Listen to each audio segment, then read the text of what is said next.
Stock మార్కెట్లు ఎన్నడూ లేనంతగా down trend ని చవిచూస్తున్నటువంటి పరిస్థితి కనబడింది. So market analyst, certified market analyst మనతో పాటు ఉన్నారు, కాల్లో కనెక్ట్ అవుతున్నారు. మాధవిరెడ్డి గారు నమస్తే.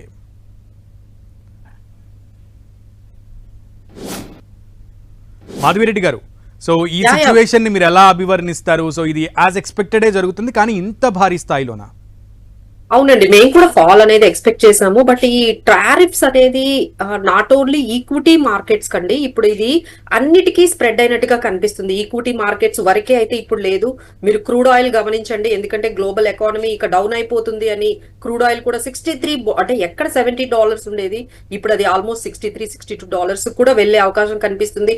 అలానే అన్ని మెటల్స్ అండి, you take it gold, silver, aluminium, zinc, steel, A metals ఉన్న అన్ని మెటల్స్ కూడా డ్రాప్ అవుతున్నాయి. అలానే మీరు చూసుకున్నట్లయితే మనకి క్రిప్టో కరెన్సీస్ కూడా కంప్లీట్ గా ఫాలో అవుతున్నాయి. అంటే ఇది ఈక్విటీ మార్కెట్స్ ని దాటి ఇంకొంచెం అన్ని చోట్లకి కూడా స్పిల్ ఓవర్ అయితే అయిపోతుందండి. సో యుఎస్ మార్కెట్స్ తో పాటు ఇక అన్ని చైనా మార్కెట్ అయితే almost 10%, Japan market 8%, Asian markets almost 5-10%. ప్రతి మార్కెట్ కూడా ఈ రోజు ఈ గ్లోబల్ ఫియర్స్ తో కనపడుతుందంటే దానికి ఒక రీజన్ ఏంటంటే కొన్ని కంట్రీస్ రిటాలియేట్ చేస్తున్నాయండి. అంటే చైనా లాంటి కంట్రీస్ ఏం చేస్తున్నాయంటే మేము కూడా టారిఫ్స్ వేస్తాము అనే గ్లోబల్ వార్ కి ఒక కంప్లీట్ అంటే ఒక రేంజ్ లో గ్లోబల్ వార్ అనేది, ట్రేడ్ వార్ అనేది స్టార్ట్ అయిపోయింది. అలానే కొన్ని కంట్రీస్ అయితే మేం తగ్గిస్తాము అన్న యుఎస్ మాత్రం లేదండి, మీరు ఎంతైనా తగ్గించండి, మేము మాత్రం ఇంత పర్సంటేజ్ అయితే మేము మీ దగ్గర నుంచి ఎక్స్పెక్ట్ చేస్తున్నాము, మేము ఇలా మాకు కొంచెం ఇన్కమ్ అయితే కావాలి అని, ఎకానమీని మేము సెట్ చేసుకోవాలి అని వాళ్ళు చేస్తున్నారు. సో కొన్ని కంట్రీస్ అంటే 50-60 కంట్రీస్ ఆల్రెడీ మాకు రీచ్ అవుతున్నాయి, నెగోషియేషన్స్ మేము స్టార్ట్ చేస్తున్నాం అంటున్నారు. దాంట్లో ఇండియా కూడా ఉంది. సో ఇండియా అయితే రిటాలియేట్ టారిఫ్స్ అయితే ఏమీ వేయలేదండి, ఇప్పటి వరకు అయితే రిటాలియేట్ టారిఫ్స్ వేయలేదు మన ఇండియా నుంచి. అయితే ఇంకా నెగోషియేషన్స్ అనే స్టాండ్ లోనే తీసుకుని ఉంది. సో నెగోషియేషన్స్ తర్వాత ఇక వాళ్ళు కానీ ఇక మీరు ఎంత మీరు తగ్గించినా మేమైతే మాత్రం ఇంత పర్సెంటేజ్ 26% వేస్తామంటే ఇక మనం కూడా రిటాలియేట్ టారిఫ్స్ అనేవి స్టార్ట్ చేయాలి. So right now expecting some negotiations, but negotiations కూడా అంత పాజిటివ్ గా తీసుకుంటున్నట్టుగా కనిపించలేదండి. అందుకని ఈసారి సెకండ్ డే ఈ రోజు కూడా మార్కెట్స్ ఇంత ఫాలో అవడానికి కారణం నెగోషియేషన్స్ కూడా అంత ఫ్రూట్ఫుల్ గా కంప్లీట్ అయినట్టుగా ఆయన కొంచెం కూల్ అవుతున్నట్టుగా అయితే కనిపించట్లేదు. మాధవిరెడ్డి గారు, అయితే జనరల్ గా బిజినెస్ టర్మ్స్ లో, మార్కెట్ టర్మ్స్ లో మనం డౌన్ ట్రెండ్ కానీ లేదంటే బేర్ సిచ్యువేషన్ అని కానీ ఒక స్థాయికి వచ్చేదాకా కూడా అనకూడనటువంటి పరిస్థితి. బట్ ఇప్పుడున్నటువంటి పరిస్థితుల్లో ఆ రెండు వర్డ్స్ ని వాడచ్చా, డౌన్ ట్రెండ్ అండ్ అలాగే క్రాష్ లేదంటే బేర్ సిచ్యువేషన్? 20% ఎప్పుడైతే మనకి మార్కెట్స్ ఆల్మోస్ట్ 15-20% అట్లా అయితే మనం క్రాష్ అని బేర్ మార్కెట్ లోకి వెళ్ళిపోతున్నాం అని అనొచ్చండి. ఇప్పుడైతే మనం బేర్ మార్కెట్ కి చాలా దగ్గరలో ఉన్నాము.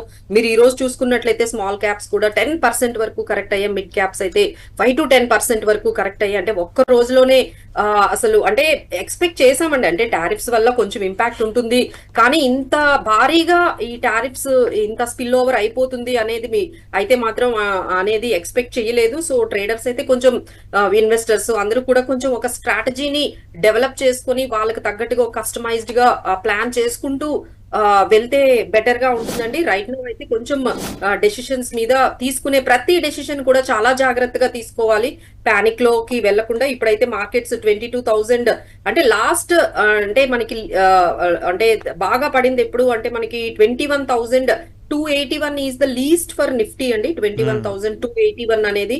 సో ఇప్పుడైతే 22,000 బ్రేక్ అయ్యింది ఒక టైంలో. ఈ రోజు కూడా 21,743 వరకు కూడా మార్కెట్స్ లోయెస్ట్ పాయింట్ కి వెళ్ళాయి. సో ఇక్కడ నుంచి 21,500 అక్కడ వరకు అంతవరకు మనకి వెళ్లే ఛాన్సెస్ కనిపిస్తున్నాయి. లేదు అంటే అక్కడ నుంచి మనకి బౌన్స్ బ్యాక్ అయితే. సో రైట్ నౌ 21,000 అయితే మాత్రం కనిపిస్తుందండి. 21,000, 22,000 మధ్య మార్కెట్స్ ఈ విధంగా ట్రేడ్ అవుతున్నాయి ఇప్పుడు. సో అన్ని కూడా మినిమం 10% అంటే 10% వరకు కూడా లాస్ అవుతున్నటువంటి పరిస్థితి. ముఖ్యంగా ఐటీ దీంట్లో బాగా ప్రధానంగా కనబడుతోంది. సో ఐటీ షేర్ల గురించి ఏం చెప్తారు?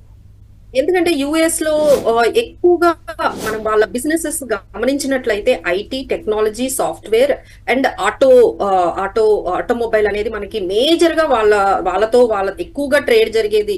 ఈ రోజు మనకి టాటా కంపెనీ వాళ్ళు కూడా వాళ్ళ లగ్జరీ యూనిట్స్ ని, ఎక్స్పోర్ట్స్ ని కాసేపు పాజ్ చేసేస్తున్నాము ఏప్రిల్ కి అంటేనే మీరు అర్థం చేసుకోవచ్చు ఆల్రెడీ సప్లై చైన్ అనేది డిస్టర్బ్ అయిపోయింది. ఆల్రెడీ మన దగ్గర టాటా మోటార్స్ అయితే మేము యుఎస్ కి కొంచెం ఎక్స్పోర్ట్స్ అయితే ఆపేస్తున్నాము ఈ ఏప్రిల్లో అని చెప్పి పాజ్ తీసుకుంటున్నారంటే మీరు గమనించవచ్చు. సో అంటే అది దేశాల నుంచి, కంపెనీస్ నుంచి ఒక నార్మల్ ఇండివిజువల్ ని కూడా ఇప్పుడు చిన్న చిన్న కంపెనీలని కూడా ఎఫెక్ట్ చేసేస్తుందండి. ఒక ఆక్వా కానీ లేకపోతే చిన్న చిన్న బిజినెసెస్ ఎక్స్పోర్ట్స్ చేసే వాళ్ళు కూడా వాళ్ళు ఇప్పుడు ఎవరు తీసుకోవట్లేదు. సో దీనివల్ల మొత్తం సప్లై చైన్ అనేది కంప్లీట్ గా డిస్టర్బ్ అయిపోయిందండి. సో దానివల్లే మనకి ఇంత డ్యామేజ్ అనేది కనిపిస్తుంది. ఇంకా ఇది స్ప్రెడ్ అయ్యే ఛాన్సెస్ ఉందండి. ఎందుకంటే ఇదంతా కూడా ఒక సైకిల్ అన్నమాట. సో మీ మీద ఎఫెక్ట్ పడితే మీ వల్ల ఇంకొకరికి ఎఫెక్ట్. సో ఈ విధంగా కూడా ఒక సైకిల్ లాగా తయారయ్యి ఆ ఎఫెక్ట్ అనేది మనకి ఆ లాస్ అనేది ఇక రోజు రోజుకి ఎక్కువగానే కనిపిస్తుందండి. ఎందుకంటే ఒక క్లారిటీ ఉండదండి. అంటే Trump is meant for uncertainty, Trump is meant for risk, Trump is meant for volatility. ఆయన వచ్చినప్పుడే ఇది అందరమే ఎక్స్పెక్ట్ చేశాము. ట్రంప్ ఎప్పుడైతే ప్రెసిడెంట్ అయ్యారో so the time has start for the uncertainty and time for started for the volatility అనేది ఆయన అసలు risk కి మనం వేరేగా చెప్పొచ్చండి. So he will be very very uncertain. So ఎలాంటి డెసిషన్స్, ఎంత హార్ష్ డెసిషన్స్ తీసుకుంటారో అసలు ఎవరు ఏం చెప్పినా, పవెల్ ని కూడా ఇప్పుడు సరే ఇప్పుడు మీరు ఇంట్రెస్ట్ రేట్స్ మాత్రం కంప్లీట్ గా తగ్గించాలి అంటున్నారు, తగ్గించకపోతే సో లైక్ దట్ అక్కడ కూడా వాళ్ళు అంటే మన వైపు నుంచే కాదండి, అక్కడ నుంచి కూడా చాలా ఎగేనెస్ట్ గా ఈ రోజు ర్యాలీలు అయితే నాట్ ఓన్లీ యుఎస్ లో అండి, చాలా కంట్రీస్ లో ట్రంప్ కి ఎగేనెస్ట్ ర్యాలీస్ కూడా స్టార్ట్ అయ్యాయి. అంటే మీరు అర్థం చేసుకోవచ్చు అది స్టాక్ మార్కెట్ వరకు, ఎకానమీ వరకు ఆగలేదు, ప్రతి ఒక్క ఇండివిజువల్ కి కూడా ఇంపాక్ట్ తగిలింది. యా మాధవిరెడ్డి గారు, అయితే పర్టికులర్గా నాట్ ఓన్లీ ఇండియా మీరు అన్నట్లుగా ఇది it's a cycle link. So చాలా దేశాలు ఎఫెక్ట్ అవుతున్నటువంటి పరిస్థితి. రాను అసలు ఇది గనక కంటిన్యూ అయితే how it is going to be faced, అంటే ఎలా ఫేస్ చేయాలి దీన్ని? అంటే ఈ సిచ్యువేషన్ నే మనం ఒక స్టాగ్ఫ్లేషన్ అనే ఒక పేరు ఉంటుందండి. స్టాగ్ఫ్లేషన్ అంటే ఇన్ఫ్లేషన్ అమాంతంగా పెరగడము, గ్రోత్ ఏమో తగ్గిపోవడం. ఎందుకంటే ఇంకా గ్రోత్ అనే ఛాన్సెస్ లేవండి. ఎందుకంటే బిజినెస్ యాక్టివిటీస్ అన్ని ఈ పర్టికులర్ సైకిల్లోనే వాళ్ళు ఉంటూ ఉంటే ఇక businesses, GDP growth, economy growth అంటే అవన్నీ కూడా పక్కన పెట్టేస్తే ఇన్ఫ్లేషన్ ఒకవైపు కంప్లీట్ గా పెరిగిపోతుందండి. ఎందుకంటే మీ దగ్గర ఉన్నవి కాస్ట్లీ అవుతున్నాయి, అక్కడ నుంచి ఇక్కడ ఇంపోర్ట్ చేసుకున్నవి కాస్ట్లీ అవుతున్నాయి.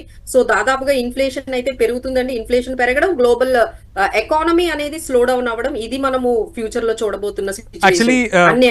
యాక్చువల్లీ అయితే Israel president Netanyahu he's the first person to meet Trump ఈ విషయంలో, అంటే ఈ టారిఫ్ల విషయంలో. సో ఇది కొనసాగే అవకాశం ఉంది, అంటే కంటిన్యూ అయ్యే అవకాశం ఉంది ఇలా అధినేత అయితే 50 నేషన్స్ నన్ను రీచ్ అవుతున్నారు, 50 nations are ready to negotiate with me అని ట్రంపే చెప్తున్నారు. బట్ అందరితో ఆయన నెగోషియేట్ చేయడానికైతే కరెక్ట్ గా లేరు. ఆయన మైండ్ సెట్ అయితే అందరూ ఎవరెవరైతే నెగోషియేషన్స్ చేద్దాము అంటే అందరితో కూర్చొని నెగోషియేట్ చేద్దాము అనే మైండ్ సెట్ అయితే ఇప్పటి వరకు కనిపించట్లేదండి. వెరీ సెలెక్టివ్ గా ఆయన నెగోషియేషన్స్ తో ఉన్నారు. కొన్ని కంట్రీస్ మనలాంటి వాళ్ళు అయితే కొంచెం బ్యాలెన్స్డ్ గా వెళ్తున్నారు. కొంతమంది అయితే రెసిప్రోకల్ టారిఫ్స్ స్టార్ట్ చేసేసారు, కొంతమంది ఏంటంటే ఇంకా ట్రై చేస్తున్నారు. What best we can do it from coming out. So ఎవరికి కూడా ఇప్పటి వరకు అయితే ఎలాంటి రిలీఫ్ అయితే ఎవరికి వచ్చినట్టయితే ఏం కనిపించట్లేదండి ఏ నేషన్ కి కూడా. సో ఈవెన్ యుఎస్ సిటిజన్సే ఈరోజు దీనికి సంబంధించి ఎక్కువగా ఇబ్బంది పడే, ఇంపాక్ట్ పడేటువంటి అవకాశం కనబడుతోంది. And already impact is going on. So అయినప్పటికీ కూడా లిబరేషన్ డే అని ఎక్స్ప్లెయిన్ చేయడం, సో దీన్ని ఎలా చూడాలి? సో ఆల్రెడీ ఇప్పుడు ఆయన చెప్పే లెక్కల ప్రకారం చూసుకుంటే ఒక $600 బిలియన్ మాకు ఈ టారిఫ్స్ ద్వారా వస్తున్నాయని చెప్తూ ఉంటే మార్కెట్ క్యాప్ ఒక 9 ట్రిలియన్ అనేది మార్కెట్ లో నుంచి వెళ్ళిపోయింది అంటే ఎక్కువ డ్యామేజ్ జరిగినట్టే కదండి. ఇప్పుడు ఆయనకు వచ్చిన ఏదైతే ఇన్కమ్ ఏదైతే ఈ టారిఫ్స్ ద్వారా ఆయన ఎక్స్పెక్ట్ చేస్తున్నారో, మా ఎకానమీ బాగాలేదు, మాకు డెట్స్ ఎక్కువయ్యాయి, మాకు ఇన్కమ్ కావాలి, మేము అందుకనే ఇలా టారిఫ్స్ ద్వారా మేము కలెక్షన్స్ అనేవి ఇన్కమ్ తెప్పించుకుంటున్నాము అని పెడుతున్నప్పుడు మరి డ్యామేజ్ ఎంత అవుతుంది అనేది చూసుకోవాలి కదండి. But he saying that it is a medicine will cost you like this అంటున్నారు. గ్లోబలైజేషన్ ఎక్కడితో ఆగిపోయింది అని కొంతమంది దేశాధినేతలు ఇస్తున్నటువంటి స్టేట్మెంట్స్ ఏంటంటే వాళ్ళ కంట్రీని వాళ్ళు ఏ విధంగా ప్రొటెక్ట్ చేసుకోవాలి అనే పనిలో పడ్డారండి. అంటే డీ గ్లోబలైజేషన్ అంటారు దీన్ని. సో డీ గ్లోబలైజేషన్ అంటే మనం మిగతా గ్లోబల్ లో ఏం జరుగుతున్నాయో అవన్నీ పక్కన పెట్టి మన కంట్రీని, మన ఇండివిజువల్స్ ని, మన ఎకానమీని ఏ విధంగా ఈ పర్టికులర్ సిచ్యువేషన్ నుంచి బయటకు తెచ్చుకోవాలి, ఎవరి కన్సంప్షన్, ఎవరి డొమెస్టిక్ యాక్టివిటీస్ ని పెంచుకోవాలి, మ్యానుఫ్యాక్చరింగ్ యూనిట్స్ పెట్టుకోవాలి. అంతేగాని వాళ్ళు వచ్చి మనం ఎక్స్పోర్ట్స్, మనం ఇక్కడ మార్కెట్స్ వదిలేసి అక్కడ ఎక్స్పోర్ట్స్ చేసుకోవడము, దానివల్ల లేకపోతే వాళ్ళు వచ్చి మన ఇండియాలో ఇన్వెస్ట్మెంట్స్ పెడితేనే మనం ఇక్కడ గ్రో అవుతామని లేకుండా లెట్స్ స్టార్ట్ ఆన్ మైక్రో లెవెల్లో మన ఏ నేషన్ కి సంబంధించి వాళ్ళ ఎకానమీని పెంచుకోవడం మీదే అందరూ దృష్టి పెట్టారండి. యా, అయితే ఈ టఫ్ టైంలో ఇన్వెస్టర్లకు మీరు ఇచ్చే సజెషన్స్ ఏంటి మాధవి రెడ్డి గారు? అదేనండి, ఈ సెక్టార్ వైజ్ అయితే అస్సలు వెళ్ళకండి. అంటే చాలా మందికి ఈ మధ్య బాగా, అంటే మనకి 2-3 ఇయర్స్ నుంచి ఈ రిటర్న్స్ చూసి కొంతమంది సెక్టార్ ఫండ్స్ లోకి వెళ్ళిపోయారండి. అంటే కంప్లీట్ గా ఎట్లా అంటే పిఎస్యు సెక్టార్ అని, లేకపోతే మ్యానుఫ్యాక్చరింగ్ సెక్టార్ అని, ఇన్ఫ్రాస్ట్రక్చర్ సెక్టార్, పవర్ సెక్టార్, ఇట్లా సెక్టార్ వైజ్ వెళ్ళిపోయిన వాళ్ళకైతే పెయిన్ చాలా ఎక్కువగా కనిపిస్తుందండి. ఇప్పటికైనా వాళ్ళు సెక్టార్ వైజ్ అనేది highly risk kind of funds అండి అవి. సో ఈ హైలీ రిస్క్ లోకి చాలా మంది తెలియకుండా వెళ్ళిపోయారు. ఇప్పటికైనా ఈ పాటికైనా అర్థమై ఉంటుంది.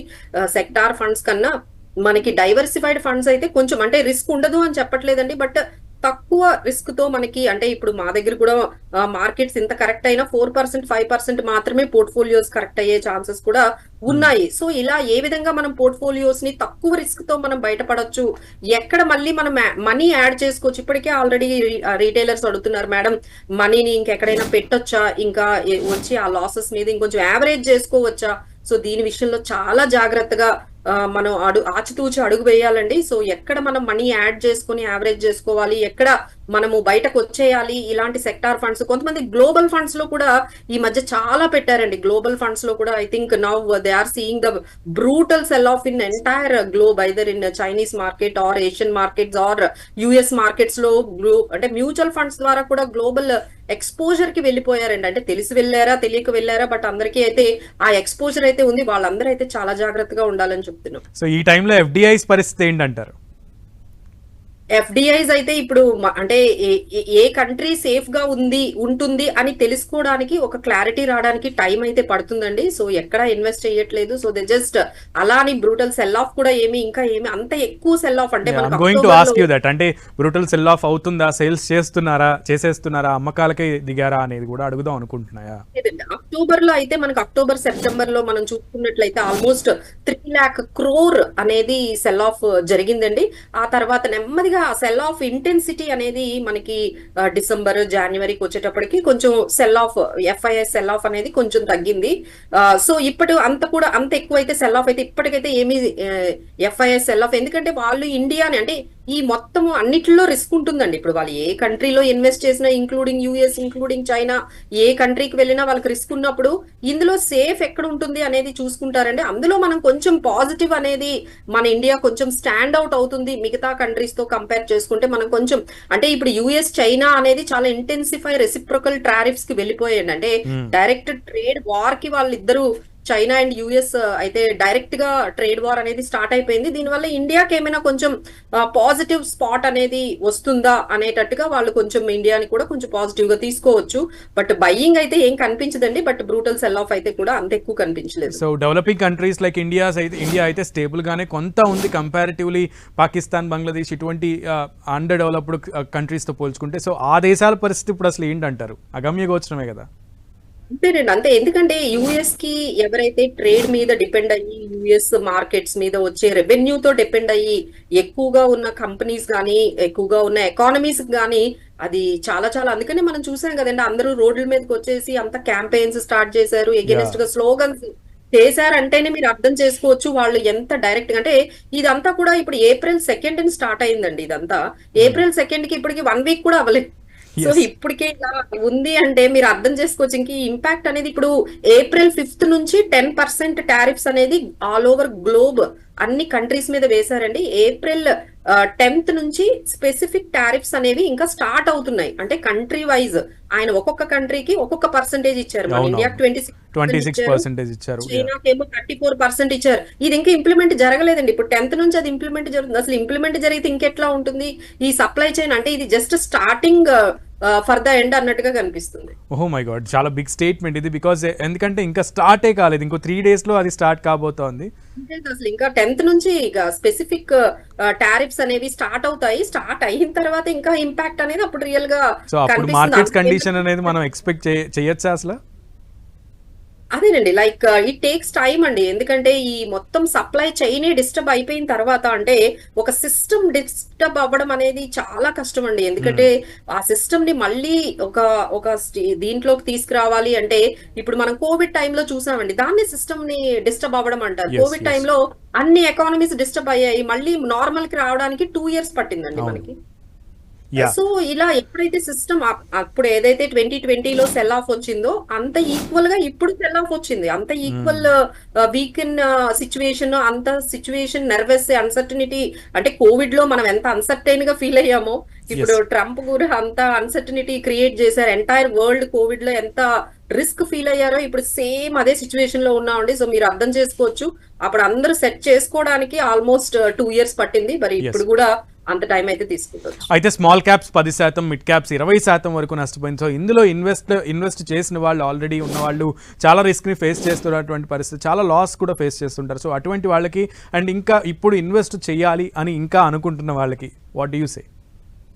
మేము ఎప్పటి నుండో చెప్తున్నాం అంటే, మనము చాలా మంది ఏం చేస్తున్నారంటే వాళ్ళ దగ్గర ఒక 10 లక్షలు ఉందంటే 60% స్మాల్ క్యాప్స్ ఏనండి. అంటే వాళ్ళ పోర్ట్ఫోలియోలో 60% స్మాల్ క్యాప్స్. కొంతమంది అయితే అసలు అన్ని స్మాల్ క్యాప్సే, అన్ని మిడ్ క్యాప్సే, ఇంకేం ఉండవు వాళ్ళ పోర్ట్ఫోలియో మొత్తం. మీరు ఓపెన్ చేస్తే అన్ని మిడ్ క్యాప్స్ స్మాల్ క్యాప్సే ఉంటాయి. సో అలా అంటే తెలియట్లేదా, తెలుసుకొని చేశారా, మొత్తం ఇలా అందరూ ఇన్వెస్ట్ చేసేసారండి. అంటే because of social media, what ever it may be, euphoria లాగా అందరూ కూడా ఈ స్మాల్ మిడ్ ఉన్న స్కీమ్లన్నీ అవేనండి. సో అలాంటి వాళ్ళకైతే ఇది చాలా చాలా చాలా పానిక్ సిచ్యువేషన్. అందులో వాళ్ళు ఈక్విటీకి న్యూ ఇన్వెస్టర్స్, అందులో వాళ్ళు వెళ్ళింది highly risk.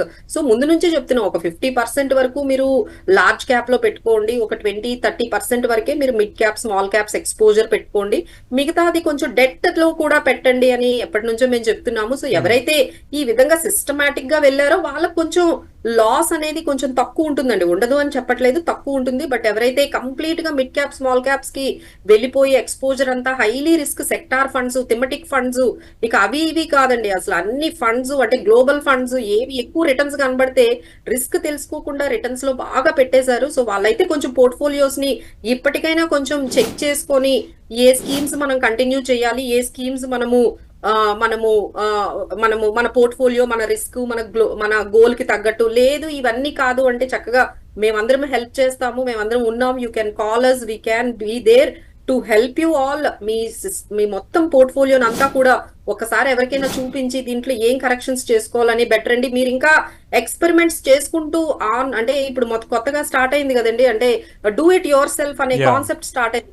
Do it your self అంటే ఇక పర్సనల్ ఫైనాన్సెస్ అన్ని మీరే ఈ ఏఐ ద్వారా, గూగుల్ ద్వారా, లేకపోతే వీడియోస్ ద్వారా చేసేసుకుంటున్నారు ఆన్ దేర్ ఓన్. ఇప్పుడైతే వాళ్ళందరూ మనం ఎంత ఎక్స్పర్ట్, మనకి నాలెడ్జ్ ఉంది, ఎంతవరకు ఇందులో ఎక్స్పీరియన్స్ ఉంది, దీన్ని బట్టి మనం డూ ఇట్ యువర్ సెల్ఫ్ కి వెళ్ళాలండి. Otherwise you have to take the expert self. We are always there to help you all.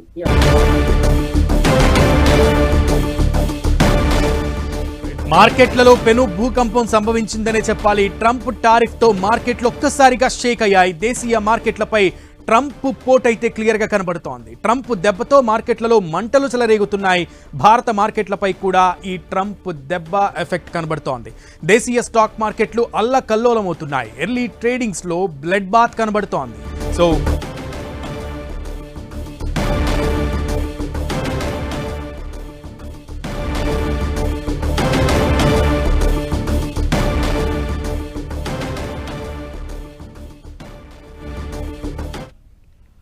As I said, దేశీయ స్టాక్ మార్కెట్లు అల్లకల్లోలంగా ఉన్నాయి. ఎర్లీ ట్రేడింగ్స్ లో బ్లడ్ బాత్ అయితే కొనసాగుతోంది. పూర్తి విశ్లేషణ మాధవిరెడ్డి గారి నుంచి తెలుసుకుందాం. మాధవిరెడ్డి గారు,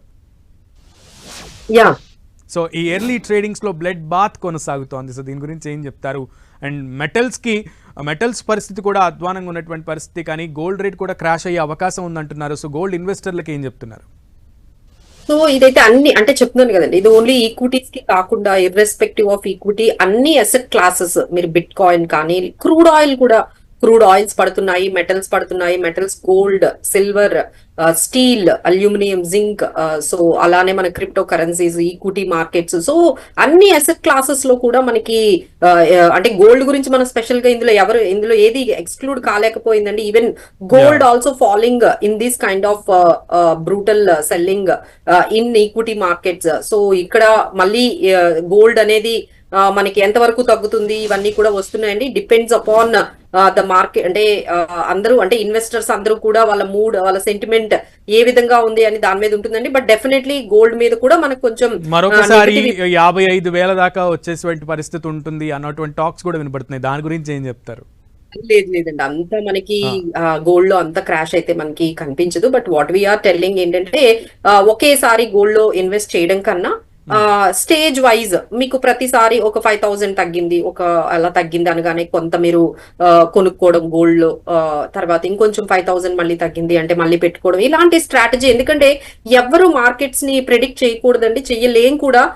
సో మనం ఒక స్ట్రాటజీతో మాత్రమే ఇలాంటి సిచ్యువేషన్స్ లో బయటికి రావాలి అంటే ఒక ప్రాసెస్, ఒక స్ట్రాటజీ మాత్రమే హెల్ప్ చేస్తుందండి. మీరు ఈ విధంగా మార్కెట్స్ ని కానీ, లేకపోతే గోల్డ్ ని కానీ, ప్రైజెస్ ని కానీ, ప్రైజింగ్ ని కానీ మనం చేయడం అంటూ మొదలు పెడితే చాలా వరకు మనకి ఇంకొంచెం నెగిటివ్ ఇంపాక్టే ఉంటుందండి. So let's go with a process. మనకి ఏది కన్వీనియంట్ గా ఉంటుందో అలా ఆ ప్రాసెస్ ను ఒకటి ఫిక్స్ చేసుకుని సిస్టమాటిక్ గా వెళ్ళిపోవడమే మంచిదండి. సో జనరల్ గా మనం మొన్న కూడా మాట్లాడుకున్న మాధవిరెడ్డి గారు, అంటే అమెరికా విధించినటువంటి సుంకాల్లో ఫార్మాకి కొంత ఎక్స్క్లూషన్ ఉంది అని, సో ఫార్మాకి సపోర్ట్ ఉండే అవకాశం ఉందని అనుకున్నాం. సో కానీ ప్రెసెంట్ పరిస్థితి ఎలా ఉంది? లేదండి, అంటే ఫస్ట్ వాళ్ళు ఫార్మాని ఎక్స్క్లూడ్ చేశారన్నారు. ఇప్పుడు ఫార్మాకి స్పెషల్ టారిఫ్స్ ఉంటాయి అని అంటున్నారండి. అంటే ఆ స్పెషల్ అంటే మిగతా వాటితో కంపేర్ చేస్తే కొంచెం తక్కువ ఉంటాయని కానీ, బట్ పూర్తిగా ఉండవు అనే క్లారిటీ అయితే ఇచ్చేశారు. సో ఫార్మాకి కూడా ఆ ఇంపాక్ట్ అనేది మనకి కనిపిస్తుంది. చాలా కంపెనీస్, మనకి డాక్టర్ రెడ్డీస్ కానీ, బయోకాన్ కానీ, యుఎస్ రెవెన్యూస్ మీదే ఈ ఫార్మా కంపెనీస్ అన్ని డిపెండ్ అయి ఉన్నాయి కాబట్టి ఆ కంపెనీస్ కి అయితే ఎంతో కొంత మార్జిన్స్ లో వాళ్ళకి మనకి ఇంపాక్ట్ అయితే కనిపిస్తుందండి. ఇప్పుడు మనకి రిజల్ట్స్ రాబోతున్నాయి. ఇప్పుడు మన దగ్గర April 10th నుంచి కార్పొరేట్ రిజల్ట్స్ రాబోతున్నాయి. ప్రతి ఒక్క కంపెనీ కూడా వచ్చి వాళ్ళ ఫ్యూచర్ గ్రోత్ ప్రొజెక్షన్స్ ని చెప్తారు. సో వాళ్ళకి ఇప్పటి వరకు అయిన రెవెన్యూస్ గురించి కానీ, ప్రాఫిట్స్ గురించి కానీ, వాళ్ళ ఎక్స్పెక్టేషన్స్ గురించి కొంచెం అయితే మనకి వాళ్ళ దగ్గర నుంచి మనకి మినిట్స్ అనేవి వస్తాయి. సో దాన్ని బట్టి ఇంకా క్లారిటీ అనేది, వాళ్ళ ఎక్స్పెక్టేషన్స్ ఎలా ఉన్నాయి నెక్స్ట్ 1 year వరకు, ఫైనాన్షియల్ ఇయర్ అని చెప్పి వాళ్ళు చెప్తారు. సో మనకి ఆ ఇంపాక్ట్ అంటే నెక్స్ట్ మనం 2 చూడాల్సిన ఈవెంట్స్ ఏంటంటే ఆర్బీఐ పాలసీ, మానిటరీ పాలసీ ఏం చెప్తుంది మన గ్రోత్ గురించి, ఎకానమీ గురించి, ఇన్ఫ్లేషన్ గురించి, టారిఫ్స్ గురించి కూడా ఈసారి మాట్లాడాల్సిందే, మాట్లాడతారు కూడా.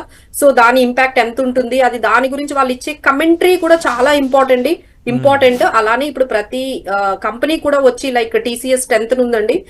సో 10th నుంచి మనకి అన్ని పెద్ద కంపెనీలు కూడా వాళ్ళ గ్రోత్ ప్రొజెక్షన్స్ గురించి ఖచ్చితంగా కమెంట్ చేస్తాయి. దాన్ని బట్టి మనము అనేవి ఎంతవరకు ఎంత డ్యామేజ్ అయిందని ఆ కంపెనీసే మనకి వాళ్ళ ప్రొజెక్షన్స్ లో చెప్తారు. సో దాన్ని బట్టి మనము ఎంతవరకు డ్యామేజ్ అయింది, ఈ కంపెనీకి డ్యామేజ్ అయిందని, ఎస్పెషల్లీ టెక్స్టైల్స్ కూడా బాగానే మనకి ఎక్స్పోజర్ యుఎస్ కి కనిపిస్తున్నాయండి. సో అలానే కండక్టర్ అండి, సెమీ కండక్టర్స్ బాగా మనకి యుఎస్ కి ఎక్స్పోజర్, వాళ్ళ రెవెన్యూస్, డిక్సాన్ అనే కంపెనీ ఉంది. సో వాళ్ళకి యుఎస్ రెవెన్యూస్ ముందే వాటి మీద డిపెండ్ అయి ఉన్నాయి. సో ఇలా పర్టికులర్ గా అన్ని కంపెనీస్ కి అయితే డ్యామేజ్ ఉంటుందండి. మీద కూడా ఈ ఎఫెక్ట్ ఉంది. అవునండి, ఎందుకంటే వాళ్ళ ఎక్స్పోర్ట్స్ అన్ని కూడా వాళ్ళు యుఎస్ కి చేస్తూ ఉంటారు. ఇప్పుడు ఏంటంటే అందరూ కూడా పాజ్ చేశారండి. అంటే ఎందుకంటే ఏం అర్థం కావట్లేదు, ప్రస్తుతానికైతే మేము ఎక్స్పోర్ట్స్ మాకు వద్దు అని చెప్పి ఆపేస్తున్నారు. సో మళ్ళీ సప్లై చైన్ స్టార్ట్ అవుతుంది. బట్ ఇంతవరకు ఈ డ్యామేజ్ అంతా కంపెనీస్ కి క్రాప్ అప్ అయిపోతుంది కదా. ఈ లాసెస్ అన్ని ఎంతవరకు భరించాలి?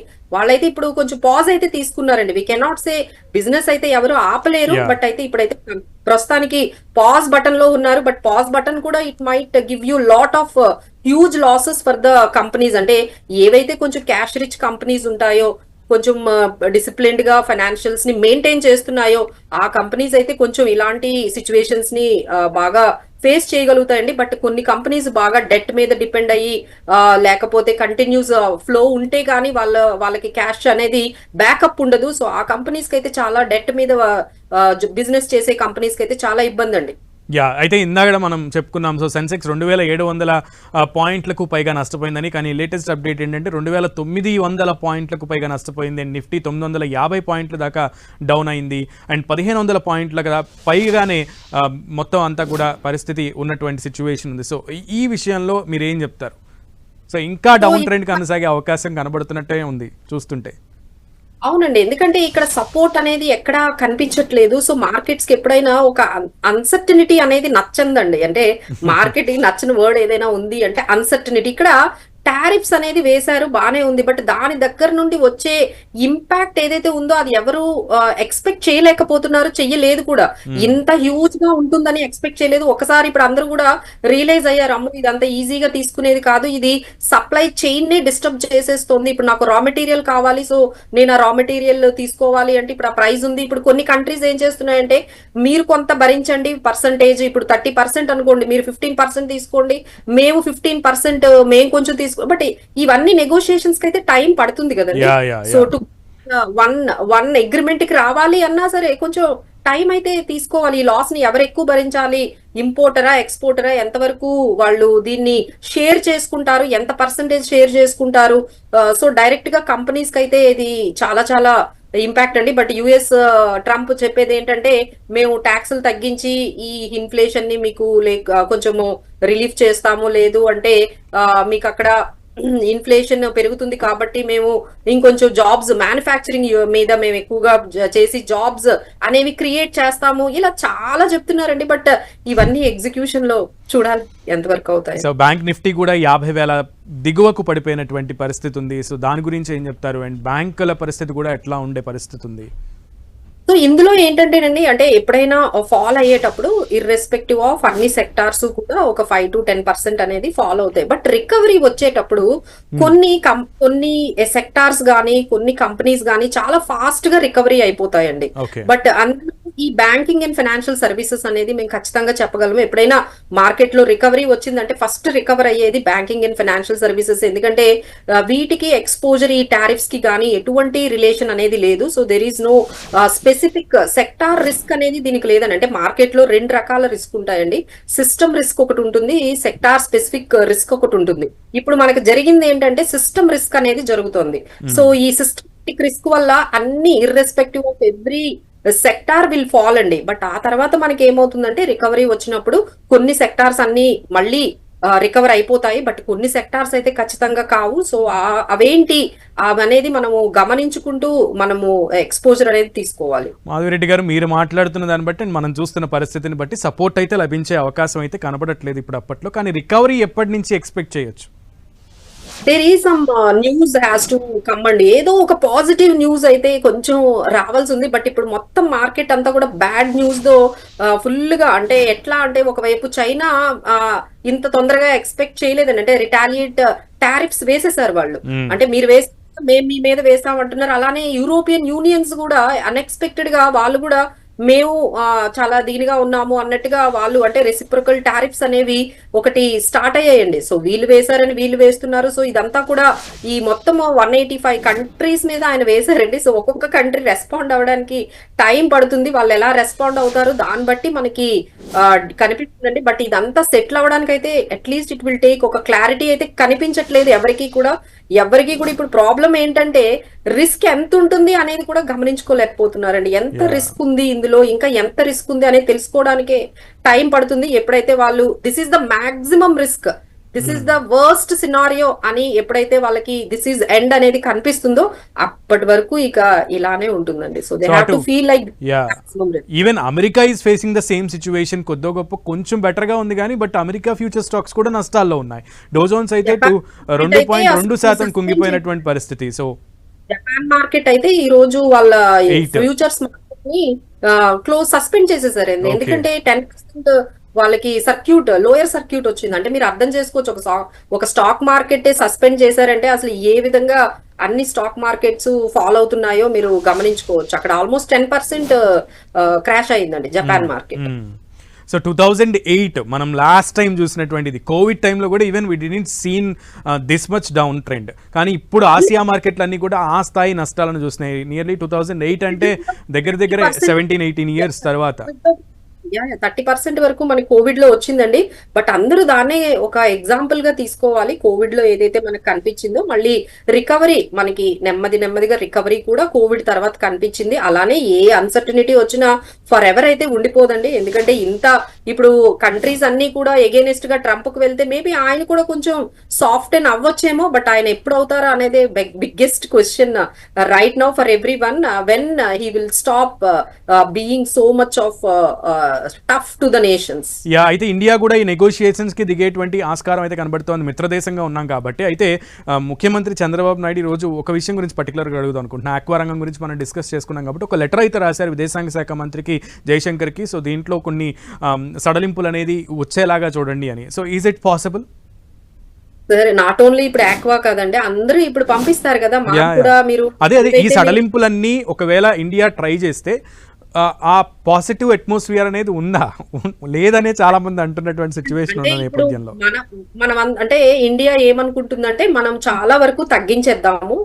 ట్రంప్ అంటే యుఎస్ కి ఏవైతే మనం ఎక్స్పోర్ట్స్ వాళ్ళ ఇంపోర్ట్స్ ఏవైతే యుఎస్ నుంచి మన ఇండియాకి వస్తున్నాయో వాటి మీద చాలా కొన్ని అంటే అగ్రి ప్రోడక్ట్స్ అండి, ఎస్పెషల్లీ అగ్రికల్చర్ ప్రోడక్ట్స్ యుఎస్ నుంచి ఏవైతే మనకి లేకపోతే కొన్ని గూడ్స్ వస్తున్నాయో వాటి మీద మనం కొంచెం తగ్గిద్దాము. సో ఎప్పుడైతే మనం కొంచెం తగ్గిస్తామో వాళ్ళు కూడా తగ్గిస్తారు అనే దీంతో ట్రేడ్ అనేది ఇప్పుడు అగ్రిమెంట్స్ అనేవి స్టార్ట్ అవుతాయి. సో డెఫినెట్లీ అండి కొన్ని maybe they might see some kind అంటే వాళ్ళకు కూడా కొన్ని అవసరం ఉంటుంది కదండి. లైక్ దే ఆల్సో ఇప్పటికిప్పుడు మ్యానుఫ్యాక్చరింగ్ చేసేసి ఇప్పటికిప్పుడు ప్రొడ్యూస్ చేసుకోలేదు. Not at all possible.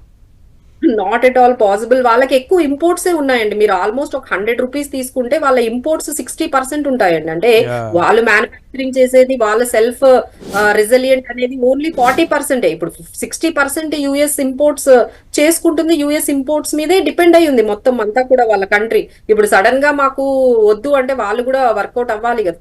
So ఈ రోజు ఎండ్కి ఫైనల్గా ఒక్క క్వశ్చన్ అడిగి ముగిస్తాను. ఈ రోజు ఎండ్కి మార్కెట్ ఎక్కడ వరకు వెళ్ళేటువంటి ఆస్కారం ఉంది? Any prediction? సో రీసెంట్లీ మనం చూసిన ఎండ్ అయితే మీకు ఆల్రెడీ మీకు ఆ పాయింట్ అయితే చెప్పాను. 21,284 మనము రీసెంట్లీ చూసిన ఆ క్రాష్ అయితే అంతవరకు వెళ్ళి అక్కడ నుంచి సపోర్ట్ తీసుకుంది market. So maybe you can expect that the support can come between ఏదైతే ఇప్పుడు 22,000 కూడా బ్రేక్ అయ్యింది. బ్రేక్ అయితే అప్పుడు 21,000 అంటే ఇప్పుడైతే మనకి 22,500 22,200 దగ్గర అయితే అట్లీస్ట్ గుడ్ సపోర్ట్ అయితే మార్కెట్ కి వస్తుందండి. బట్ 22,000 కూడా బ్రేక్ అయితే then it will go to till 21,000 level కూడా వెళ్ళిపోవచ్చు. So this we need to wait. ఎక్కడ అంటే ఈ రోజు అయితే మాత్రం మనం 22,200 నుంచి 22,300 మధ్యలో. ఓకే మాధవి రెడ్డి గారు, thank you so much for your analysis. So